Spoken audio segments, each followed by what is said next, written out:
ابھی آپ کو مناظر دکھائیں گے. آج جمعے کے روز باران رحمت برس رہی ہے. اللہ تعالیٰ نے شہریوں کی دعائیں سن لی اور گزشتہ دنوں جو خشک سالی کے بعد خدشات تھے وہ ختم ہو گئے. جو مناظر سامنے آ رہے ہیں ہم بات کر رہے ہیں مکہ اور ساتھ ہی مدینہ سمیت سعودی عرب کے مختلف علاقوں کی، جہاں پر بارشوں کا آغاز ہو گیا ہے. گزشتہ دنوں محکمہ موسمیات کے قومی مرکز نے بھی جمعے سے پیر تک گرج چمک کے ساتھ تیز بارشوں کا امکان ظاہر کیا تھا.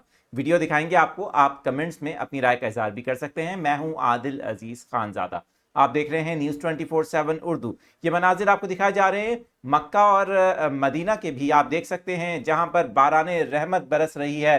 آج جمعے کو وقفے سے بارش کے باعث وہاں پر جو عازمین تھے وہ کافی زیادہ اللہ تعالیٰ کا شکر ادا کرتے رہے، دعائیں مانگتے رہے. آپ کو بتائیں کہ چند روز قبل جو خشک سالی کا خدشہ تھا اس کے خاتمے کے لیے باران رحمت کے لیے اسپیشل دعا کی درخواست کی گئی تھی، اپیل کی گئی تھی. جو خادم حرمین شریفین ہیں شاہ سلمان بن عبدالعزیز، ان کے شاہی فرمان کے تحت شہریوں اور وہاں پر جو غیر ملکی افراد ہیں وہاں بسے ہوئے ہیں ان سے بھی کہا گیا تھا کہ وہ دعا کریں. ساتھ ہی آپ کو یہ بتائیں کہ اس سلسلے میں نماز استسقاء بھی ادا کی گئی 13 نومبر کو تاکہ خشک سالی کا خاتمہ ہو اور موسم تبدیل ہو. ہم نے دیکھا کہ اس کے بعد سے ہی سعودی عرب میں بارش کا سلسلہ بہت سے علاقوں میں شروع ہوا ہے.